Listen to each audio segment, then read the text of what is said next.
LH 공사 직원들의 그 투기 의혹 정말 일파만파입니다.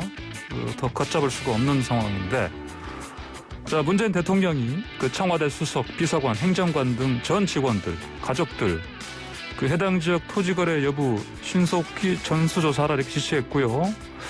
자, 그리고 그 참여연대 민변이 처음에 이 의혹을 지난주 2일 그 발표를 했는데, 그 이후로 추가로 그 제보가 계속 이어지고 있다고 합니다. 그러니까 참여연대 정책위원인 이강훈 변호사 전화를 연결해서 더 자세히 좀 얘기 들어보겠습니다. 이강훈 변호사님 안녕하십니까? 네, 안녕하세요. 예. 자, 제보 계속 들어온다면서요? 예, 뭐 좀 들어오고 있는데요. 예. 이거를 지금 어떻게 처리할지 지금 내부 논의를 하고 있었습니다. 예. 그래서 이제 발표할 만한 내용을 네. 주최 보도자료를 언론에 일괄적으로 배포를 할 예정입니다. 보도자료를. 아, 예. 네. 언제쯤 예상하십니까? 가능할까요? 뭐 한 내일 정도가 되지 않을까 싶은데요. 아. 예, 구체적으로 확인한 내용도 있고 조금 더 조사하며 발표할 수 있을지 여부를 뭐 결론을 낼 수 있는 내용도 있고. 예.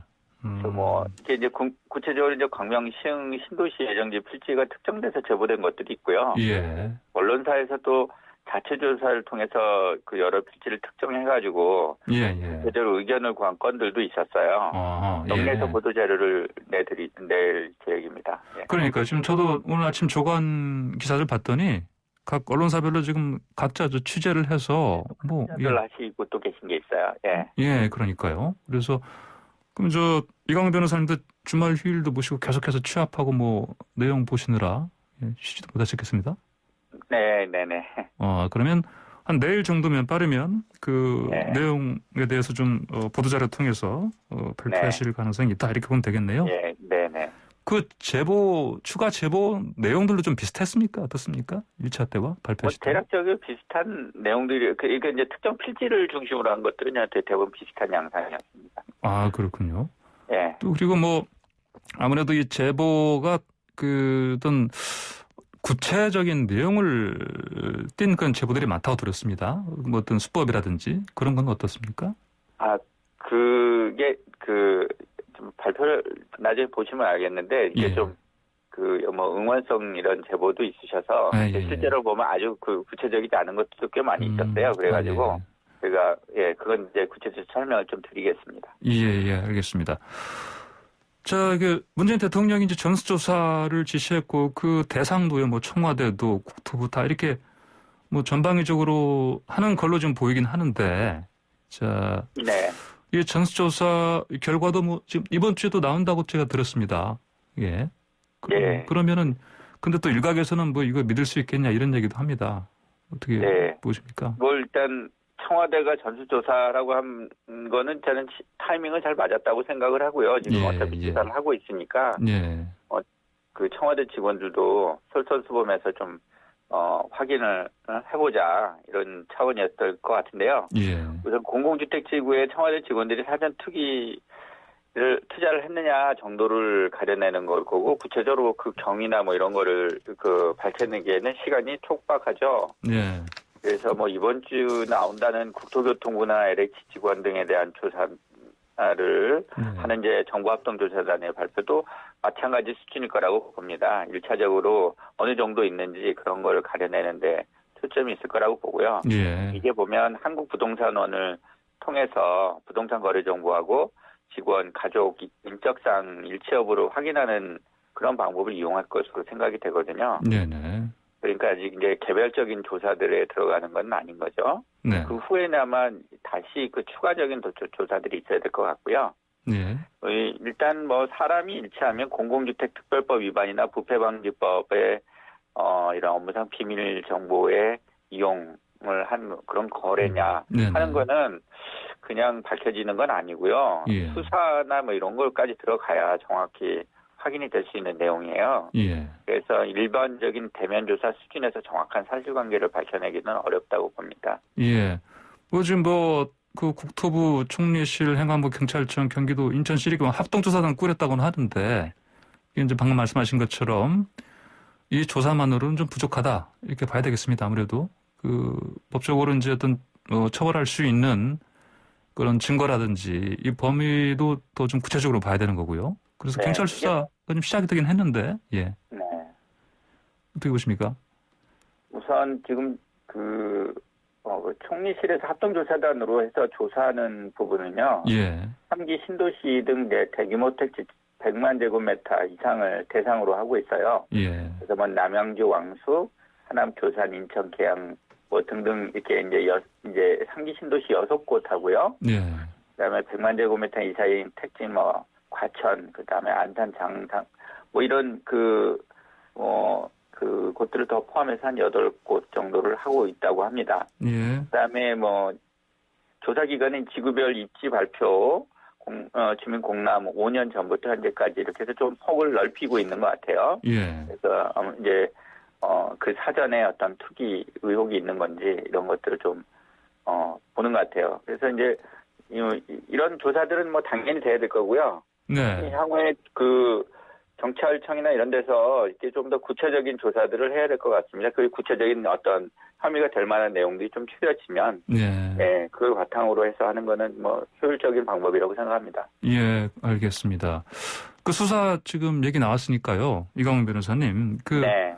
사실 검찰에서 사실은 이전에 뭐 1기, 2기, 뭐 이 신도시 관련해서도 사실은 뭐 많은 사람들을 구속시키거나 이런 사례들이 있었지 않습니까? 그 네. 검찰 수사를 통해서 나왔던 그런 거였는데, 네. 또 경찰 수사 이걸 좀 뭐 믿지 못하겠다. 또 야당에서는 특히 그래요. 뭐 검찰 수사 필요하다 이렇게 얘기를 하는데, 검찰 수사 필요하다 이렇게 보십니까?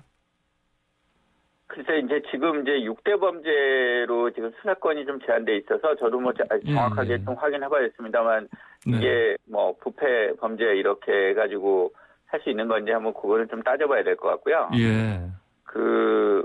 이제 어떤 기관이 됐든 수사기관이 1차적인 자료가 취합되면 개별적인 조사들에 들어가야 되는 거고요. 그러려면 이제 좀 대규모 조사가 필요한 건 사실입니다. 예. 좀 숫자도 많을 거고요. 그래서 지금 이제 우리가 보면 배우자나 직계 좀비속 정도까지는 확인이 될 텐데 그보다 넓혀서 조사를 하려면 지금 현재 지금 정부 합동조사단에서 하는 그 범위를 좀 넘어갈 걸 수도 있거든요. 그러니까 이제 좀 강도 높은 조사가 필요한 상황이고, 그다음에 뭐 지금 경찰청도 지금 이게 만약에 하게 되면은 대규모 수사로는 첫 번째가 되지 않겠습니까? 그래서 뭐 의욕을 갖고 할 거라고 봅니다. 예, 알겠습니다. 지금 황보산의 추발새 아침, 참여연대의 정책위원 이광훈 변호사와 지금 인터뷰하고 있는데요. LH공사 직원들 땅 투기 의혹 관련해서 의견 주신 청취자분들은 휴대전화자 샵 0945번 50원 유료 문자 보내주시기 바랍니다. 유튜브에서 보이는 라디오로도 저희 프로그램 같이 하실 수가 있습니다. 이 변호사님.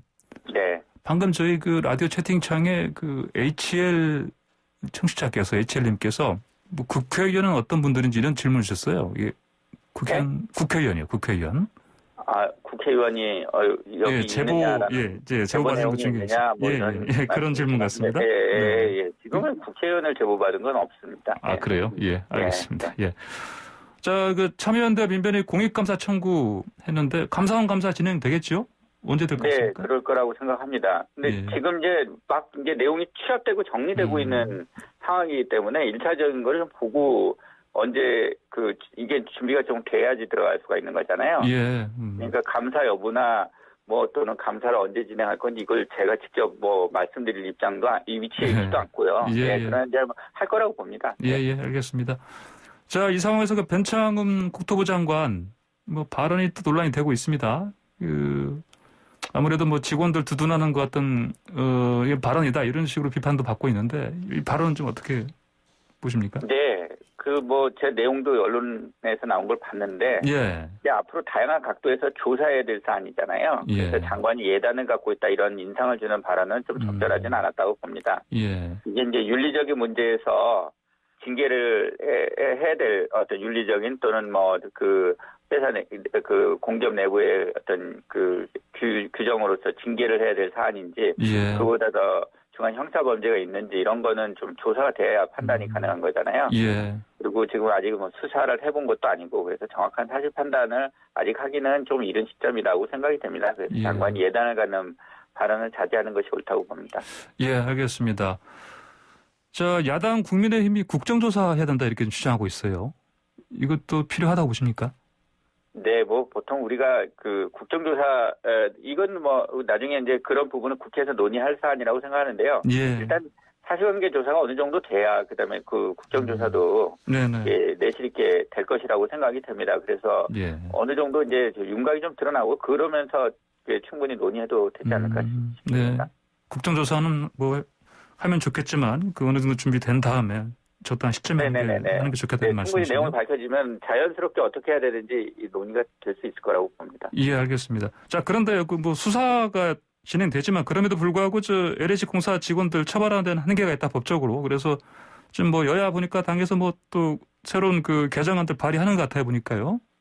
네, 아무래도 예, 이제 업무 처리 중에 알게 된 정보를 목적으로 사용하거나 타인에게 제공 누설할 경우에 그 공공주택 특별법에서 이제 뭐 5년 이하의 징역 또는 5천만 원 이하의 벌금에 뭐 처할 수 있다 뭐 이런 내용들 7년 이하인데고요. 죄송합니다. 그다음에 부패방지법에서도 이제 업무상 비밀 같은 거를 이제 이용해가지고 이제 그 재산상 이익을 취득하거나 남에게 취득하게 할 경우에 또 이제 그런 처벌 규정들이 있는데요. 이러니까 이제 그 뭐가 좀 비밀 정보 같은 것들을 이렇게 업무 처리 중에 이렇게 알게 된다는 어떤 그런 좀 제한이 있기 때문에 이게 이제 좀 빠져나갈 가능성이 높다 이런 생각들을 하시는 것 같아요. 그래서 사실 이런 부분은 좀 보완을 해주는 게 좋겠습니다. 이제 자본시장법 같은 경우에는 이거보다 처벌 강도도 강하고 또 그 벌금도 병과할 수 있게 돼 있어서요. 이익액에 따라서요. 예, 그런 부분들은 이렇게 좀 더 최근에 제정된 법들이니까 그런 법들을 좀 잘 활용을 해가지고 좀 더 개선이 됐으면 좋겠습니다. 알겠습니다. 자, 이광용 변호사님 마지막으로요. 아까 내일 정도면 이제 이렇게 불러도 되겠습니까? LH 공사 직원들 특유육 2차 발표라고 해도 되겠습니까? 그러면? 저희가 뭐 보도자료로 낼 수 있는 내용들은 이제 내겠습니다. 기자회견 안 하시고요. 기자회견까지는 아닙니다. 예, 알겠습니다. 오늘 말씀 여기까지 듣겠습니다. 감사합니다. 네, 감사합니다. 네, 지금까지 참여연대 실행위원인 이광훈 변호사와 얘기 나눴습니다. 예, 홍보의 수산의 출발새 아침. 자, 이번에는요, 저희 프로그램 이름이 여의도 실업자들입니다. 실업자들 아니고요. 자, 예리한 정치 분석해보는 시간인데, 자, 오늘 새로운 두 분 소개하겠습니다. 박수현 더불어민주당 홍보소통위원장입니다. 안녕하십니까? 네, 안녕하세요. 박수현입니다. 네. 자, 그리고 김연아 국민의힘 비대위원도 나오셨습니다. 안녕하십니까? 네, 안녕하십니까. 김연아입니다. 예. 자, 두 분 코로나 때문에 지금 스튜디오에 모시지 못했는데 열띤 토론 그렇더라도 기대하겠습니다. 자, 먼저 윤석열 검찰총장 자진 사퇴 이거 좀 얘기 좀 나눠봐야겠습니다. 어떻습니까? 야권 개편에 핵으로 좀 떠오르고 있다 이런 얘기를 나오고 있는데 어떻게들 좀 전망하십니까? 먼저 박수현 지금 말씀하신 야권 개편의 핵이다 그러면 야권 통합의 역할을 할 거다 이런 취지로 질문하신 것 아니겠습니까? 네네네. 그런데 저는 개인적으로 야권 개편에 어떤 영향은 있는데 그것이 통합이 아니라 야권 분열의 핵으로 작용할 거다. 야권 분열의 핵이다. 봅니다. 예. 그래서 왜 그러냐면 우선 첫째로 윤석열 총장께서는 검찰에 오래 평생 몸을 담아오신 분 아니겠습니까? 그렇기 때문에 지금 새로운 시대 또 대한민국의 미래 이런 어떤 다양한 가치들에 대해서 과연 정치인으로서 콘텐츠가 제대로 준비가 되어 있을까라고 하는 데 대한 의구심이 있는 건 사실이거든요. 그렇기 때문에 지금 당장은 야권의 어떤 대통령 후보분들이 지지부진한 상황 속에서 윤석열 총장이 지금 당장은 꿀단지처럼 보일 겁니다. 그래서 지금 서로 그 꿀 좀 찍어 먹어보려고 지금 야단 법석 아닙니까? 그런데 지금 그런 측면에서 좀 이따 뚜껑을 열어보면 의외로 이게 빈 단지이거나 꿀이 적은 단지일 수가 있다 이런 생각이 저는 들거든요. 그렇게 되면 바로 이런 기대가 실망으로 바뀌는 국면이 바로 올 겁니다.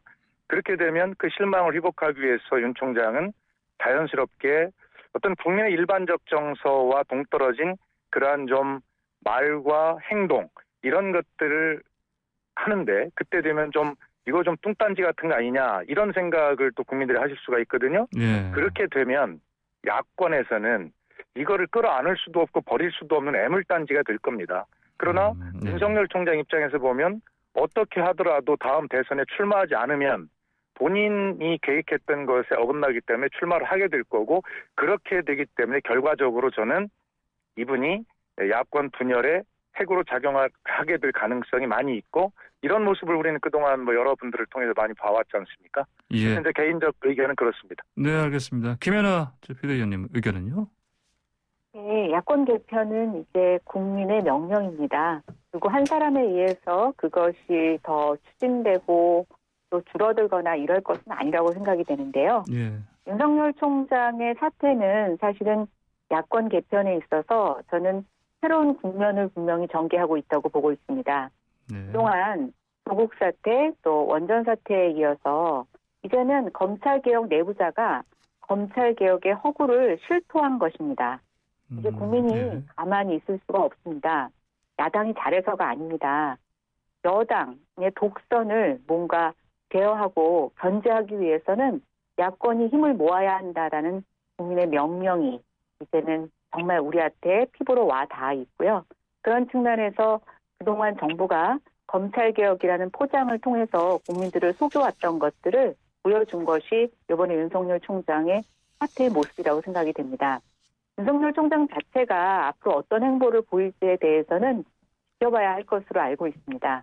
그러나 그가 검찰 조직 내부에서 보여왔던 그쪽의 원칙주의, 법치주의의 모습은 국민들에게 있어서 그가 오죽하면 자신을 초고속 승진시키고 아주 우리 검찰총장이라고 총애했던 그 임명권자를 뒤로 하고 나올 수밖에 없었던 지금의 상황에 대해서 저는 국민들이 새롭게 인지하고 검찰개혁의 어떤 실체를 볼 수 있는 그런 중요한 분기점이 됐다고 생각이 됩니다. 예, 알겠습니다. 자, 이게 윤석열 총장도 떠나고요. 또 신현수 민정수석도 떠났습니다. 이제 남은 문재인 대통령의 임기 국정 동력 어떻게 될까요? 어떻게 전망하십니까? 박수현 위원장님. 대체로 이제 레임덕이라는 말을 얼마 전부터 언론이 부쩍 많이 사용하고 있지 않습니까? 네. 아마 제가 볼 때는 레임덕이 와서 레임덕이 아니라 레임덕이 오라고 그렇게 야당과 그리고 보수 언론이 그렇게 정말 기우제를 지낸 것 같은 그런 느낌을 갖는데 현재 냉철하게 분석해보면 레임덕이라고 하는 것은요. 어떤 그 야권에 강력한 어떤 지도자가 차기를 바라보는 지도자가 나타나서 민심을 많이 얻을 때 민심이 그쪽으로 이동할 때 레임덕이 올 수가 있고요. 그다음에 자체 어떤 국정 지지도가 현저히 떨어졌을 때 이런 경우가 올 수가 있고 또 지지율 중에서도 어떤 지지층 있지 않습니까? 지지층의 그 지지율이 한 80% 이하로 쭉 떨어지는 모습을 보인다거나 이런 경우에 소위 레임덕이 오는데 지금은 전혀 그런 상황이 아닙니다. 다만 지금 최근에 발생한 LH 사태 이 문제 이렇게 국민들께서 분노하신 이 문제를 문재인 정부가 어떻게 정말 국민의 눈높이에서 정확하고 신속하게 투명하게 해결하고 대안을 제시하고 바로잡아 나가는가 이런 모습들에 대한 태도, 자세, 능력을 보고 국민은 판단하실 거라 믿고요. 이제까지는 국정 운영 동력이라고 하는 것은 저는 전혀 이상이 없다 이렇게 생각을 합니다. 레임덕 아니다. LH 직원들 투기 의혹 같은 거 이거가 훨씬 큰 현안이다. 이렇게 보고 그렇습니다. 있습니다. 알겠습니다. 김연아 의원님은요? 네. 저도 그 말씀에 동감합니다. 지금 LH 사태가 일파만파 굉장히 큰데요. LH의 그런 관행을 정권 초기에 적폐청산이라고 하는 큰 아젠다 속에서 아무것도 하지 않고 지금까지 방치했던 문정부에 대해서 국민들은 어떻게 생각할까라고 보면 처음부터 개혁과 정의를 앞세운 문정부의 어떤 정치 철학에 저는 큰 금이 같다고 생각이 됩니다. 작은 금이 또 작은 구멍이 처음에는 아무것도 아닌 것 같지만 점점 주변으로 퍼져나가서 파괴하게 됩니다. 더군다나 대통령의 임기가 지금 1년 남짓 남아있는 상태이고 또 최근에 여러 가지 곳곳에서 터지는 악재들로 통해서 지지율도 많이 떨어지고 있습니다. 저는 그나마 신현수 민정수석이 이것을 봉합하고 검찰개혁의 본연의 취지를 갖고 살릴 수 있는 마지막 기회였다라고 보고 있는데요. 김현수 수석도 떠나고 윤석열 총장도 떠나면서 저는 이제 검찰개혁이라고 하는 문정부의 제1차 국정과제는 그 효력을 다했다고 생각이 됩니다. 아마 앞으로 레임덕이라고 하지 않아도 저는 점점 더 추진 동력을 잃을 거라고 생각이 되고요. 억지로 구멍을 메워봤자 점점 그 구멍이 커지게 하는 압력으로 작용할 뿐입니다. 그 부분에 있어서는 참 아쉽습니다. 예, 알겠습니다.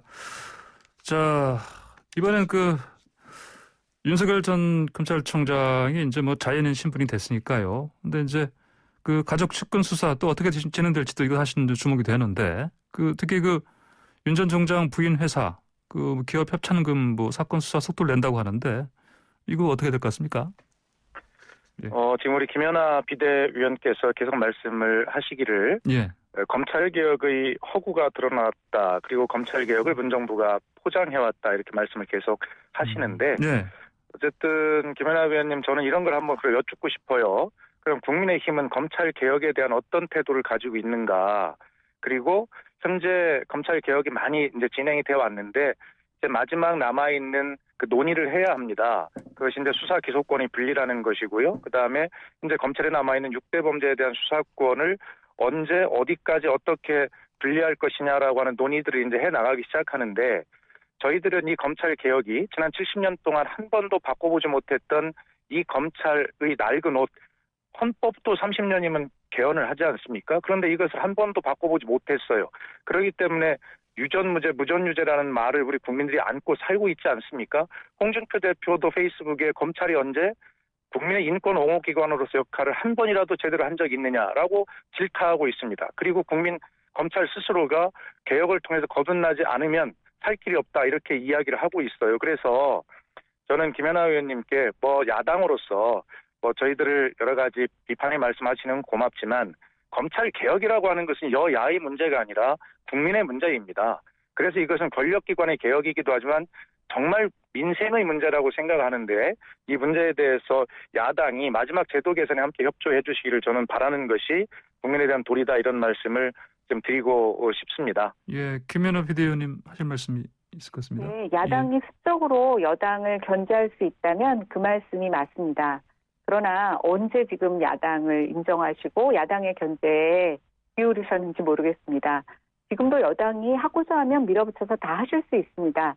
지금 검찰개혁의 완수에 대해서 야당이 핑계를 대시는 것은 저는 적절하지 않다고 보고 있고요. 문재인 정부 들어서 저는 처음에 검찰개혁이 처음부터 나빴다고 생각하지는 않습니다. 처음에 많은 개혁 과제가 있었죠. 그러나 한번 보십시오. 인권 옹호, 결국 누구의 인권을 옹호했습니까? 조국 장관 포토라인에 서지 않고 권력자들이 그 검찰개혁의 수혜자, 제1수혜자가 됐습니다. 그리고 30년이 지난 동안 하나도 변한 게 없다고 얘기하셨는데 저는 역으로 묻고 싶습니다. 오래된 것은 다 파괴하고 다 바꿔야 하는 것입니까? 그렇지 않습니다. 우리 진리라고 하는 것은 세월이 지나도 시대가 변해도 지켜져야 되는 것들이 있습니다.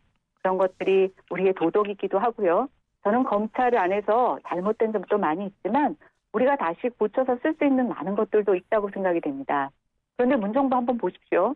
모든 것을 다 적폐로 일관하고 다 일시에 바꾸려고 합니다. 세상이 일시에 바뀝니까? 그리고 그것이 맞는 것입니까? 정말 변화를 원한다면 저는 점진적으로 해나가는 그것도 하나의 새로운 변화의 방법이라고 생각이 됩니다. 그래서 지금 검찰개혁 저는 완전히 잘못됐다는 게 아니라 처음에는 선한 의도로 시작이 됐는데 이것이 변질됐다고 생각을 하고 있고 이 변질의 악취가 지금 슬슬 스물스물 나오고 있는 것이라고 생각이 됩니다. 예, 검찰개혁의 변질의 악취라고 좀 표현하셨네요. 예.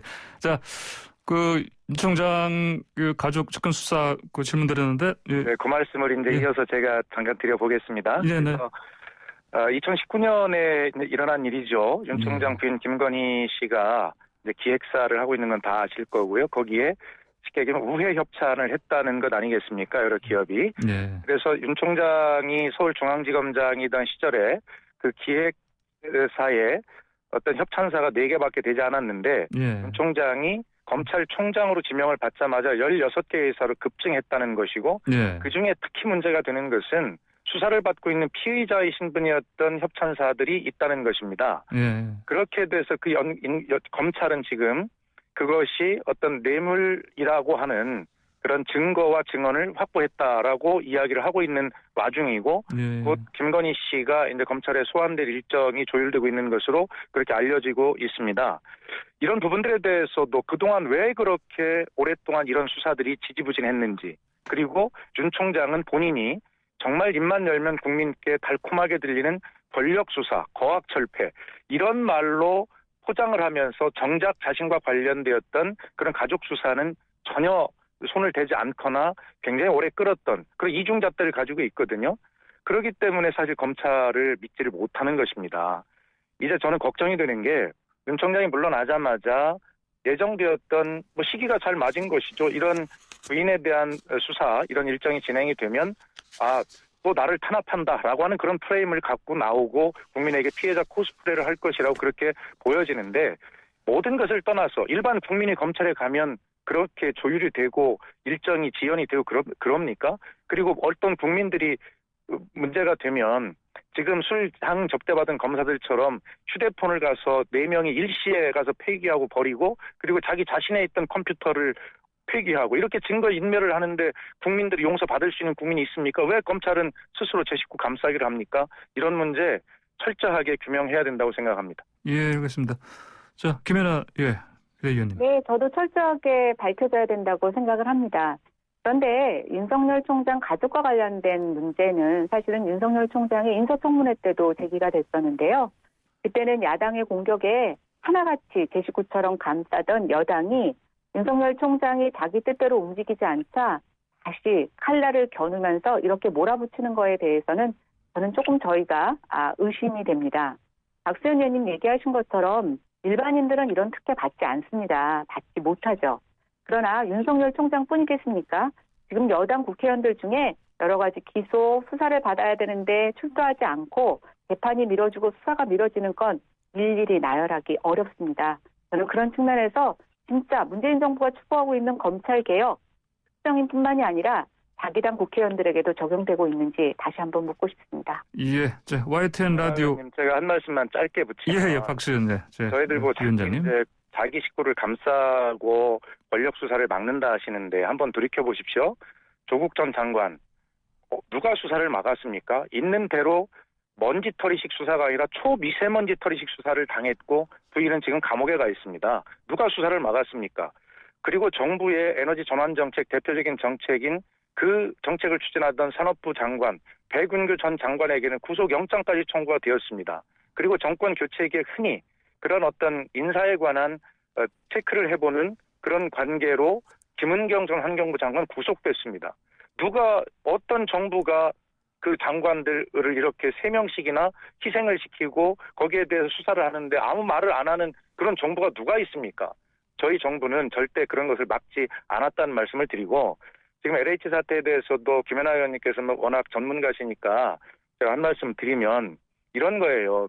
여기에 물론 저희가 집권당이니까 모든 책임을 가지고 더 철저하게 조사를 하겠습니다만, 그러나 야당은 자유로울 수 있는가? 지금 이전에 야당에서도 지금 국토위 간사의 지위를 이용해서 정말 수천억의 그런 어떤 공사를 수주했다는 의혹을 받고 있는 의원님 계셨지 않습니까? 그리고 자기 가족 회사에게 일감 몰아주기로 했다는 의원님 계시지 않습니까? 그리고 갑자기 수많은 재산을 빌렸다는 의혹을 받은 의원님 계시지 않습니까? 누가 자유로울 수 있습니까? 이러기 때문에 우선 저희부터 철저하게 더 조사하고 청와대까지 다 조사를 하겠습니다만, 야당도 이 기회에 이런 특이한 사람이 없는지 스스로 밝히고 이 조사에 참여해야 된다고 생각을 합니다. 예, 알겠습니다. 자, 지금 저희 박수현 위원장님 그다음에 김연아 비대위원과 여의도 실업자들 지금 두 분 처음 하시는 건데 지금 시간이 좀 벌써 빨리 흘렀습니다. 그래서 마지막으로요, 김연아 비대위원님 말씀만 좀 들으시고 오늘은 마무리할 것 같습니다. 예, 말씀하시죠. 네, LH 논란, 어제 저는 홍남기 부총리의 발언을 보고 굉장히 많이 놀라고 당황스러웠습니다. 지금 박수현 전 의원님도 말씀하셨는데, 지금 얘기는 여당 국회의원이나 야당 국회의원 얘기라는 게 아니라 LH 사건에 대해서 이 문제를 이렇게까지 방치한 것에 대해서 국민들의 분노에 대한 대답이었는데요.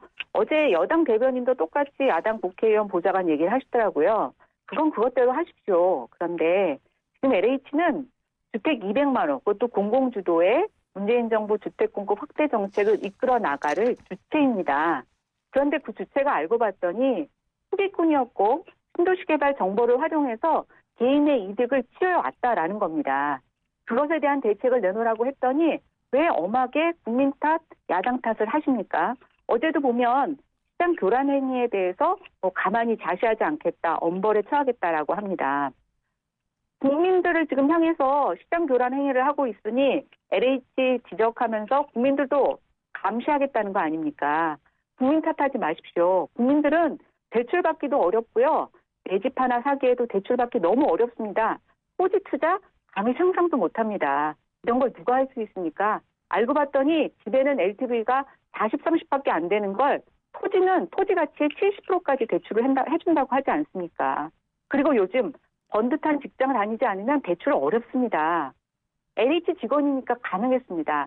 60억 원에 가란 대출을 받았다는 거 아닙니까? 예. 도대체 지금의 가장 우선순위를 어디다 두어야 되는지 정부는 똑똑히 알아야 되는데요. 이것을 사과하러 나와가지고는 이사대책에 의해서 주택 공급 하대 없이 추진하겠다.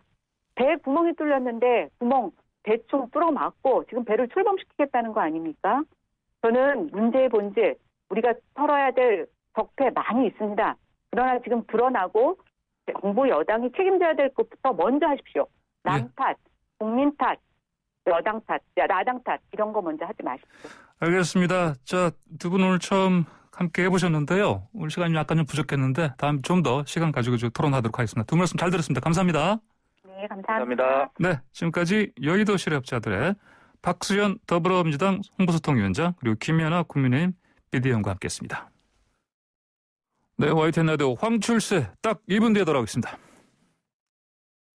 홍보선의 출발세 아침 4부 시작합니다.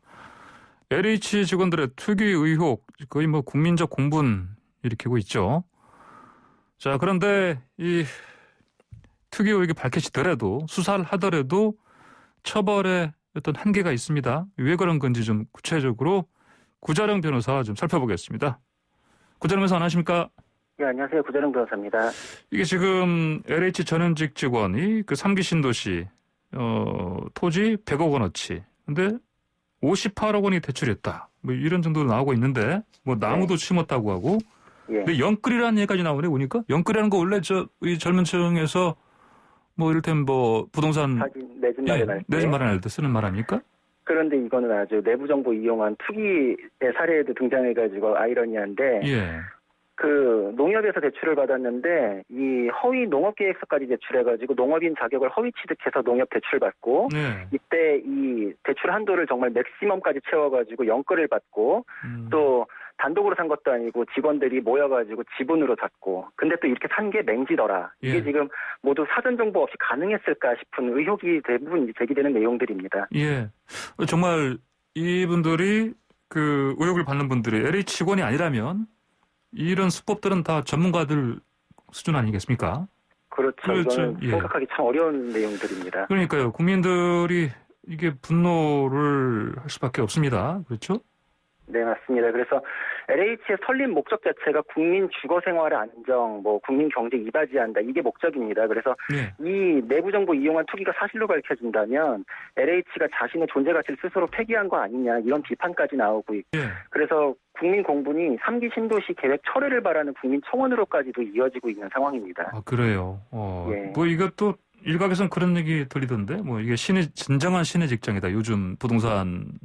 예, 맞습니다. 월급 받으면서 재테크까지 하고 정보도 얻으니까 LH가 진정한 신의 직장이었다. 이런 비아냥 섞인 비판도 나오고 있습니다. 그러니까요. 이제 사실은 LH, 어찌 보면 일부가 그럴 수도 있는 건데, 전체 직원들 입장에서는 또 참 억울할 수도 있겠어요. 할 말도 많을 것 같기도 하고. 이제 선량한 직원들 위해서도 이번 사건은 반드시 발본색원을 해야죠. 그러니까. 그 선량한 직원들을 위해서라도 발본색원 반드시 필요하다. 예. 네. 근데 사실 이 LH 직원들 투기 의혹이 사실 이번에 처음이 아니잖아요. 맞습니다. 2018년경에 YTN 보도 때문에 한번 문제된 사례가 있었는데 예. 그때도 3기 신도시에 도면이 유출돼가지고 문제됐었습니다. 근데 LH가 전혀 이런 거 몰랐다라고 했는데 언론 보도하고 국회 조사 거쳐보니까 예. 이미 5개월 전부터 유출됐는데도 LH에서 아무 조치 취하지 않았던 게 밝혀졌는데 예. 그때도 그 직원 유출한 게 밝혀졌는데도 형사처벌받지 않고 예. 솜방망이 징계 경고로 끝났습니다. 그래서 그때의 솜방망이 징계가 지금 이런 사태까지 이게 예견되는 그런 상황이 벌어졌던 거 아니냐. 예, 그런 비판들도 많습니다. 솜방망이 징계요. 자, 네. 그러면 아까 제가 그 얘기를 했는데 처벌에 어떤 한계가 있다. 자, 이런 얘기가 많이 나오는데 현행법상 이게 좀 어떻습니까? 일단 그 처벌 규정들은 있습니다. 그래서 공공주택특별법, 부패방지법, 공직자윤리법 위반이 문제되고 이 농민 자격 관련해서 농지법 위반, 그리고 이제 대출 관련 심사에서 이제 위계 공무집행 방해, 업무 방해 이렇게 이제 부차적으로 문제될 수 있는데 가장 핵심되는 투기 관련 조항 보면은 그 공직자는 업무 처리 중 알게 된 정보나 비밀 이용해 가지고서 이런 거래하는 것이 모두가 금지가 됩니다. 근데 처벌 규정은 그 부패방지법이랑 공공주택특별법에만 지금 규정이 돼 있기 때문에 현실적으로 이 규정이 지금 문제가 되고 있습니다. 예. 자, 그 처벌 자체가 그 3개 법 중에서 네. 2개만 규정돼 있다. 그렇죠. 공직자윤리법은 이제 의무사항은 있지만 처벌 없죠. 규정은 없고, 예, 두 법은 있는데 그 형량 보면은 부패방지법은 7년 이하의 징역이나 7천만 원 이하의 벌금으로 처벌할 수 있고요. 공공주택특별법은 업무 처리 중 알게 된 주택 지구 정보 이용해서 부동산 투기할 경우에 이제 5년 이하 징역이나 5천만 원 이하의 벌금으로 처벌하도록 이렇게 규정이 되어 있습니다. 예, 그래요. 자, 그러면 이 처벌 규정이요. 이것도 사실 미흡하다. 또 사실 수사를 할 때 나중에 이제 수사해서 이제 기소할 때에도 이거 혐의 입증 자체가 또 사실은 또 범위가 매우 좁다 이런 얘기 나오는데 어떻습니까? 예, 맞습니다. 이게 처벌 규정이 마련은 돼 있는데 그 규정이 적용되는 허들이 높아서 좀 미흡한 점이 발생한다 이렇게 표현할 수 있습니다. 그래요. 예. 그 부패방지법 경우를 보면은 그 이용한 정보가 비밀일 경우에 이 비밀성이 전제될 때에만 처벌 여부를 따지는 구조를 취하고 있습니다. 근데 이 비밀성이라는 게 범죄 성립 인정을 위한 개념이기 때문에 굉장히 엄격한 입증이 요구되거든요. 그래서 형사적으로 비밀성 요구하는 범죄들이 이 비밀이다 아니다 이거 가지고서 무죄 선고되는 사례가 굉장히 많습니다. 비밀이 아니다로 판명이 나는 경우가 되게 많다. 모든 사실관계가 다 인정됐는데 비밀이 아니라서 무죄다 이런 경우가 많습니다. 그래요. 예, 그리고 공공주택특별법의 경우에는 비밀성까지 요구하지는 않는데 그 직무상 알게 된 정보일 것을 요구하기 때문에 이게 또 직무상 알게 된 정보가 아니다. 이런 점을 파고들면 또 무죄 선고되는 사례가 심심치 않게 있습니다. 그러니까 이번에 그 LH 그 직원들이 대부분 보상 그 파트에 있다 그러지 않습니까? 맞습니다. 그래서 이 부분이 이 부분을 또 파고들면은 이것도 무죄 나는 거 아니냐. 지금 벌써부터 이제 우려 섞인 분석들이 나오고 있는 게 그 지점입니다. 그렇군요. 자, 그럼 처벌 못지않게요. 자, 이렇게 투기해서 벌어들인 그 차익, 시세 차익이요. 네. 이거 박탈하는 게 맞지 않습니까? 그렇죠. 맞죠. 근데 결론부터 말씀드리면 법리적으로 가능은 한데 이것도 산 넘어 산이다. 이렇게 말해야 될 것 같습니다. 그래요? 예. 일단 부패방지법 경우에는 몰수 추징에 대한 필요적 선고 규정이 있는데 이것도 방금 말씀드린 것처럼 부패방지법 비밀성 때문에 이것 때문에 이 부패방지법을 빠져나가면 몰수 추징까지 가지를 못하게 되고 그리고 공공주택특별법도 완화된 개념인 정보에 대해서는 돼 있지만 또 이게 업무 관련성 때문에 빠져나가면 또 몰수 추징까지 안 가고 또 공공주택특별법 처벌 조항이 2019년 4월경에 이제 신설됐습니다. 그래요? 예, 그래서 문제된 행위가 2018년 정도 지금 언급되고 있는데, 물론 이제 수사 과정에서 이제 확정이 될 테지만 이게 또 시점 때문에 처벌을 면할 가능성도 지금 제기가 되고 있습니다. 그리고 또 몰수 추징이 일반법으로 넘어가게 되면 또 임의적 규정이기 때문에 재판부가 이걸 또 꼼꼼하게 붙여줘야지 이제 몰수 추징까지 가게 되거든요. 지금 재판부가 아주 이건 보니까 이건 분명히 유죄다 그래서 판단을 적극적으로 하지 않으면. 그렇죠. 그리고 또 가장 근본적인 게 이게 형사처벌의 몰수 추징 규정으로 부당이득 환수를 맡겨놓으면은 이 형사처벌 유무죄는 굉장히 엄격한 판단을 하게 되잖아요. 또 굉장히 의심스럽지만 의심스러울 때 피고인의 이익으로 해서 무죄가 선고된다. 그러면은 무죄가 되면서 몰수 추징도 못하기 때문에 이건 몰수 추징은 무조건 유죄를 전제로 합니다. 그래서 오로어 나싱이 될 수 있습니다. 그러니까 이게 형사적 규정으로만 맡겨두기에는 지금 대응이 미흡한 거 아니냐 이런 문제점들이 계속 제기되는 겁니다. 법은 있으나 뭐 이른바 그렇죠. 유명무실이네요. 그러면 그렇죠. 형사적인 거에만 맡겨놓는 것은 그래서 부족하다 이런 예, 것이죠. 처벌도 사실은 힘들고 그다음에 그러니까 유죄 입증도 힘들고 부당 이제 환수 측면에서 조금 이제 그런 어렵고 예. 아 그래요. 그럼 이 입법 보완을 지금 정치권에서 한다고는 합니다 보니까. 네 맞습니다. 그래서 이런 사례가 반복되는 것이 부정한 행위를 걸러내는 그물이 촘촘하지 못해서 그랬다. 이런 반성적 고려가 있어가지고 정치권에서는 공직자윤리법으로 개발사업 담당하는 공기업의 직원 재산 변동을 관리 감독하고 투기로 밝혀질 경우 이익을 몰수하는 법안까지 마련하기로 이제 얘기가 돼 있습니다. 그리고 핵심적으로는 업무 관련 정보의 그 범위를 넓혀가지고 인정되기가 좀 이제 더 유용하게 이렇게 좀 바꾸겠다, 보완 입법을 하겠다 이렇게 밝히고 있습니다. 근데 물론 이게 바람직한 방향이긴 한데 이게 좀 먼저 도입했어야 됐지 않나 이런 좀 아쉬움도 있습니다. 예를 들어서 금감원, 한국거래소 이런 데서는 공공기관 직원들이 주식 투자가 아예 금지되거든요. 그렇죠. 그리고 금융사 직원들은 본인 명의로만 거래하고 또 그 내용을 신고하게 돼 있습니다. 그리고 스포츠 토토 같은 경우에는 그 임직원이나 그 스포츠 게임의 구단, 뭐 선수들 이런 사람들은 스포츠 토토를 구입하기만 해도 처벌되거든요. 그러니까 다른 사례들에 비해서는 부동산 이 정보 이용하는 부분에 대해서 좀 느슨했던 거 아니냐. 이거는 이번에 반드시 좀 개정이 돼야 될 것으로 보입니다. 예, 그러니까요. 가장 그 거래 액수라든지 규모가 가장 큰 부분이 부동산 쪽인데. 그렇지 맞습니다. 않습니까? 예, 그리고 투기란 말은 우리 사회에서 정말 오래전부터 있었단 말이고. 그리고요. 그러면 이제 진작엔 적극적으로 도입하지 못했던 이런 이유가요. 또 뭐 개인 사이에 어떤 사적 거래, 뭐 이것에 지나치게 개입하는 거 아니냐. 뭐 이런 우려도 작용한 거 아니겠습니까, 근데? 맞습니다. 그래서 과거에 그런 부분들 때문에 좀 적극적으로 도입되지 못했던 거 아니냐 이런 것 때문에 이번에는 좀 이걸 바로잡을 필요가 있다. 그래서 그 적절한 이제 그 조화점을 찾는 거에 대한 모색도 이제 이루어질 텐데. 제가 보기에는 뭐 이번에 도입되는 내용, 언급되는 내용들은 위헌성이나 이런 거는 없을 것 같습니다.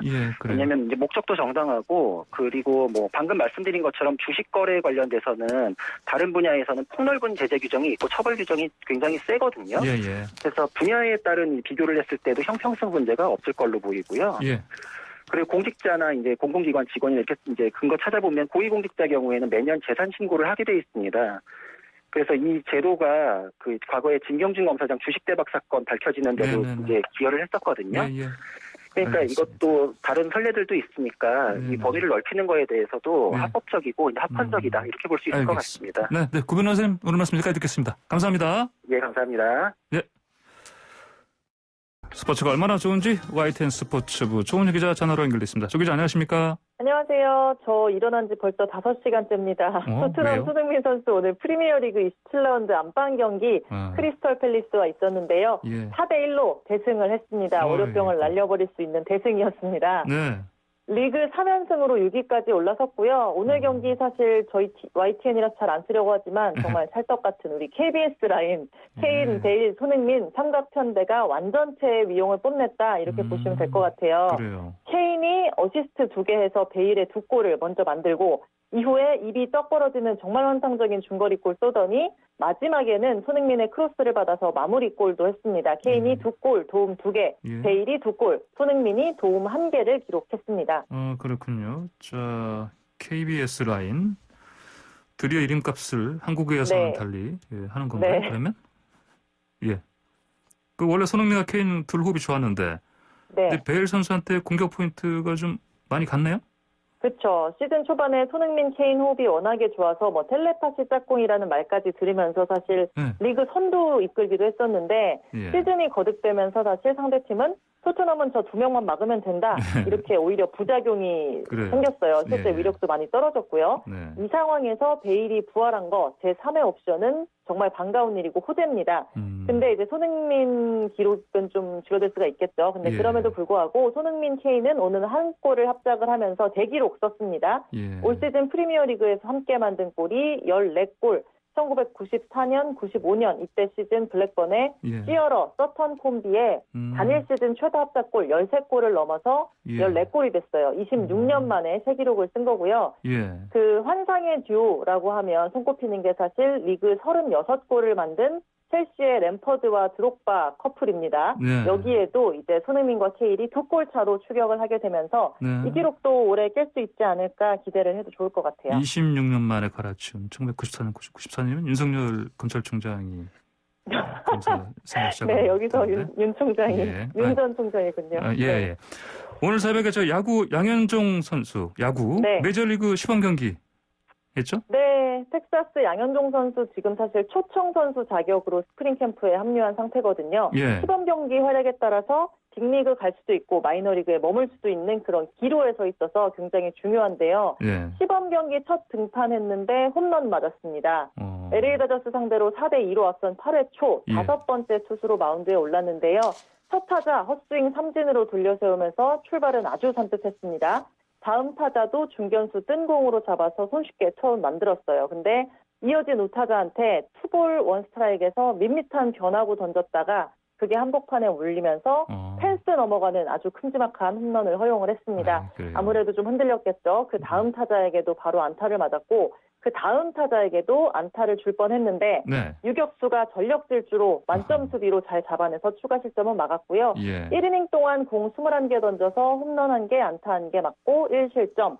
8이닝 경기여가지고 근데 텍사스가 4대3으로 이기면서 양현종 선수 머스득한 세이브를 수확을 했습니다. 뭐 데뷔전 감안하면 나쁘지 않았다고 보고요. 예. 간밤에 MLB.com이 구단 개막전 명단, 팀단 26명 라인업 예상하면서 양현종을 불펜 자원으로 분류했거든요. 예. 시즌 초에 바짝 자리 잡는 게 중요할 것 같습니다. 알겠습니다. 조 기자 오늘 말씀 여기까지 듣겠습니다. 감사합니다. 감사합니다. 네, 지금까지 YTN 스포츠부 조은주 기자였습니다. 네, 3월 8일 황출세 황보선의 주말새 아침 여기서 마칩니다. 감사합니다.